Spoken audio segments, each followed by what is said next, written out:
This is the first time in MLS history that there's a title rematch in consecutive years. And Brian Chink can't save the Dynamo on this day. He is unavailable because of that injury. This New England Revolution team has become the Buffalo Bills of Major League Soccer if they lose another one today.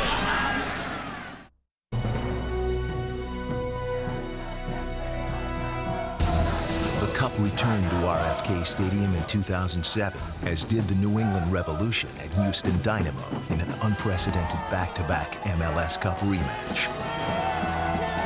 We lost to Houston last year. This year it's our turn.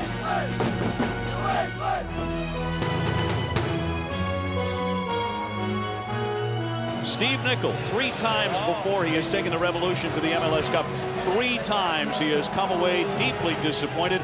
Will today be the day for New England and Steve Nicol finally to raise that cup in celebration?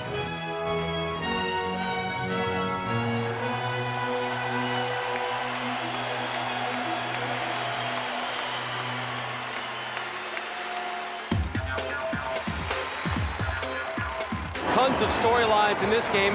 Eric, while New England is sound and very healthy defensively, in fact, could not be in better shape coming into the final, that is not the case with Houston. They are missing 2 All-Stars today, and Ricardo Clark is suspended, and Brian Chink, who is out with a calf strain, but they do have Dwayne De Rosario. They got Dero. You know, me being out and Ricardo being out, they're not situations that the team has never dealt with before. No player is bigger than the team, in the sense that, you know, if we lose one guy, the team's just going to focus and go on and do what it does.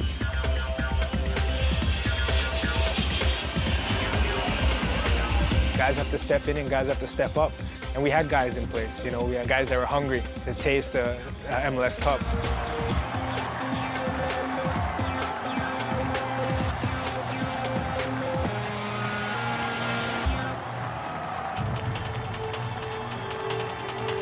New England was a team that we definitely knew wanted a little bit of revenge, and we weren't going to let them have any revenge on that day. Usually at this point, MLS Cup is an indication of the state of the union of soccer in this country, and it's usually the 2 best teams. I really think that's the case today. We are about set for kickoff. Taylor Twellman scored one of the most spectacular goals in MLS history to get New England into their 4th final in 6 years. What magic does he have on that foot today here in Washington, D.C.? From the first whistle, the play was physical, with both sides creating scoring opportunities as well as escaping potential close calls in their own ends of the field. And there's Reese trying to cover. He did not cover it effectively and almost gave one up there. Connell Smith with the cross, just over the head of the leaping Taylor Twellman, who is demanding a foul, and it will not come from Bruce on this play. Everyone feeds off that intensity. That's what makes the finals the finals. It's definitely a game with a lot more bite, a lot more urgency, a lot more hard tackles. And I think as a referee, you have to let a lot of this stuff go just to keep the flow of the game. A signature header from Taylor Twellman finished off a nicely placed cross from New England veteran Steve Ralston. Here's Ralston. Ralston on the corner. The cross. Taylor Twellman, there he is! Another one! He's incredible in the playoffs. And New England strikes to lead it 1-0.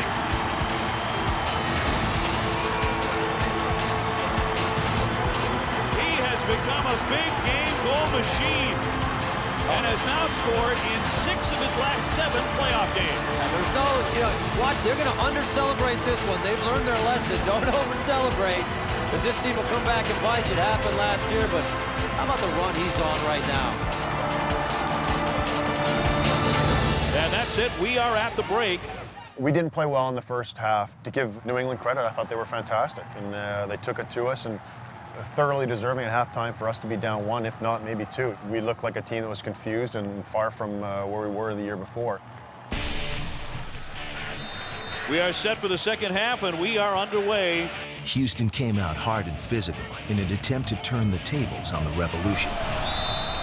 In the second half, Houston coach Dominic Kinnear made a tactical adjustment and stopped matching New England's 3-5-2 formation, giving the Houston attack more support. And Guenya cuts back inside, right-footed, and a nice stop there by Matt Reese. Another perfectly placed Ralston cross gave Noonan a shot that came inches away from extending New England's lead. Did get through, looking for room to maneuver here. Ball to the top of the box. That shot is going to be too high. Taylor, Twellman, and Pat Noonan were there. And, oh, that one blasted high, almost made it 2-0. Then in the 61st minute, Dynamo playmaker Dwayne De Rosario would set up a determined Joseph Nguyen for the Houston equalizer. I saw Joseph back there. I wasn't really going for him in particular, but I was just deciding to play it along the 6-yard box. Luckily, it came to him, and he whiffed it the first time, and then it just, the second time was just commitment and dedication. It was a guy that wanted to make a difference. Far post De Rosario off the foot. Still alive. There's Nguyen. Another effort. It's in. He scores it. Houston has tied it in the cup. The defending champs have knotted the score here in the 61st minute, 1-1 with the Revolution. Joseph Nguyen.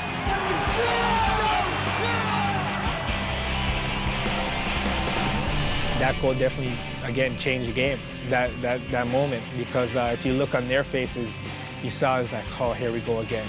Trying to corner inside. Weibel, he gets taken down. No, says Bruce. Possibility of another MLS Cup loss for New England became very real, and their frustration showed. Oh, these two are going at it. Well, let's see where he goes. He's going to that front pocket, which I'm actually happy to see that. We knew that we had a lot more time left and a lot more game to play for, so we couldn't let our emotions get the best of us. We still had to stay focused and stay true to what we're here to do. New England's greatest fears came true in the 74th minute, when De Rosario snapped a header past Reese to overtake the Revolution and send the crowd reeling. Brad Davis. Dero for the corner! He got it! There's his big one! And there's the dance! De Rosario has made it 2-1 Houston! Dwayne De Rosario with another huge moment in his career. For him to step up and score that goal, it shows how special of a player he is and how understanding he is of big moments like that. This guy, every single year, it's something. He's one of those guys that just, when the pressure's on, that's when he rises to the occasion.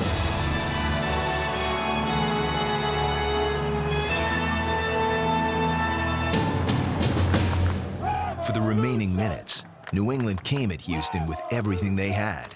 Yeah, the last 17 minutes or whatever it was, it seemed like about 45, but we were just everybody was doing whatever they could to keep that ball out. Revolution throw everything in, the header's blocked! Laurentowicz cannot believe it. That save right there, it was my man, and I let him go, and Pat Onset came with a huge save. Now Pat Onset sealed the win last year. He sealed the MLS Cup. He may have just done it again. I was pretty proud of myself, the way I handled myself in the last 15 minutes, and I think you could see it kind of give everyone a lift, and we felt we could pull it through. You saw it in their face, after that one was like, oh man, there's nothing we can do. And we're like, that's right, there's nothing you can do. This trophy's staying in Houston. They are ready to charge out onto the field here. Houston has won the 2007 MLS Cup. For the second year in a row, the Dynamo are champions of American soccer. And for the third consecutive season, the New England Revolution go home heartbroken.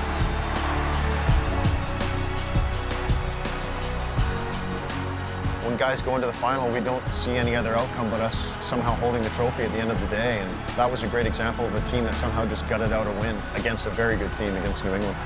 A triumphant Houston Dynamo had clinched a historic back-to-back MLS Cup championship. And Dwayne De Rosario was named the first two-time MLS Cup MVP. They helped me score big goals, and it's all for them, man. It's all credit to the big guys that make up our team.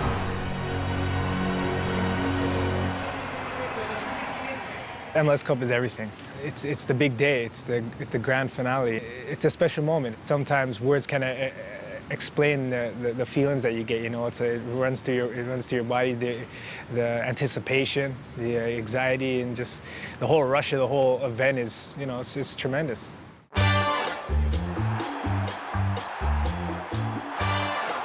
thing you realize sitting here in 2007 that you did in 1996 is that you have history. I think that first game was definitely a classic. I think it will go down in the history of MLS as one of the classic finals. Eddie Pope heads it home at the top of the six. And DC United stands alone as champions of Major League Soccer. To this day, I remember exactly where I was on the field and everything. Those were great memories because it was, in my view, the start of really professional soccer in the United States. Today, there's a lot of young kids that aspire to play in MLS. And that's because of proven history of the league and also proven history of young players being successful, such as the Landon Donovans and DeMarcus Beasleys. I feel very fortunate to have been around some great clubs for the 5 championships I won, but I'm still upset about that 6-1, so I'd like to replay that 98 game.